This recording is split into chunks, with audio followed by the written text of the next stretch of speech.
অভিনেতা অক্ষয় খান্না এই মুহূর্তে খবরের শিরোনামে রয়েছেন। সোশ্যাল মিডিয়া খুললেই অক্ষয় খান্নাকে দেখা যাচ্ছে। তার ধুরন্ধর ছবি শুধু বক্স অফিস কাঁপাচ্ছে তাই নয়, সমাজ মাধ্যমেও ছেয়ে রয়েছেন অক্ষয় খান্না। অক্ষয়ের প্রেমের গুঞ্জন থেকে অক্ষয় কেন বিয়ে করেননি, বিয়ে নিয়ে তিনি কি বলেছিলেন, এইসব খবর নিয়ে পাঠকদের উত্তেজনা তুঙ্গে। সোশ্যাল মিডিয়ায় অক্ষয়ের নাচের হুক স্টেপস থেকে তার গানের রিল এখন ভাইরাল। অক্ষয়ের অভিনয় ছাপিয়ে গিয়েছে রণবীর সিং এর অভিনয়কে। অনেকেই আলোচনা করছেন অক্ষয় বরাবর ভালো অভিনয় করেন, তবে খবরের শিরোনামে থাকেননি। অক্ষয় তার প্রাপ্য সম্মান পাননি বলিউডের থেকে। তবে সবথেকে বেশি ভাইরাল হয়েছে ঐশ্বর্যকে নিয়ে অক্ষয়ের বক্তব্যকে ঘিরে। এমনিতে দুটি হিট ছবি রয়েছে অক্ষয় খান্নার সঙ্গে ঐশ্বর্য রায়ের। 1999 সালে আসে সুভাষ ঘাই পরিচালিত ছবি তাল। এই ছবিতে অক্ষয়ের বিপরীতে ছিলেন ঐশ্বর্য। সেই ছবি কাল্ট হয়ে রয়েছে। ওই বছরই এসেছিল আরও একটি ছবি, আব লৌট চলে।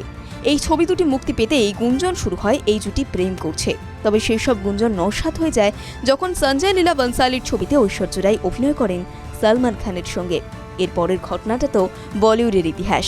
অন্যদিকে অবিবাহিত থেকে গিয়েছেন অক্ষয় খান্না।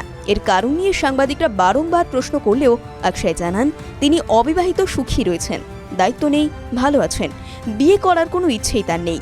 যদিও আজও তিনি এলিজেবল ব্যাচেলর। তবে করণ জোহরের শোয়ে এসে অক্ষয় স্বীকার করে নেন যে তিনি ঐশ্বর্য রায়ের সৌন্দর্যে মোহিত হয়ে থাকেন। ঐশ্বর্য সব থেকে সুন্দরী এবং মোহময়ী। এই উত্তরে করণ বলেন, নিশ্চিত এই কথা শুনে ঐশ্বর্য খুশি হবেন, হতচকিত হবেন না। সঙ্গে এও জিজ্ঞেস করেন ঐশ্বর্য এই কথা জানেন কিনা। উত্তরে সকলকে স্তম্ভিত করে দিয়ে অক্ষয় বলেন, আমি মনে করি ঐশ্বর্য সব থেকে সুন্দরী এবং মোহময়ী। আমার পছন্দের কথা ঐশ্বর্য রায় জানেন। আমরা একসঙ্গে দুটি ছবি করেছি। এটাতে ঐশ্বর্য হয়তো লজ্জা পায় না, কারণ ও এই পরিস্থিতি অনেক ফেস করেছে। তবে আমার জন্য লজ্জার, কারণ আমি সাধারণত এরকমভাবে কোনো মহিলার দিকে তাকিয়ে থাকি না। আমি ঐশ্বর্যের মুখের দিকে তাকালে চোখ ফেরাতে পারি না কিছুতেই, মন্ত্রমুগ্ধ হয়ে যাই, চোখ স্থির হয়ে যায়। এটাতে আমার কিছু করার নেই, কিছুতেই আমি নিজেকে সামলাতে পারি না। এত সুন্দরী ঐশ্বর্য রায় বচ্চন। TV9 Bangla digital.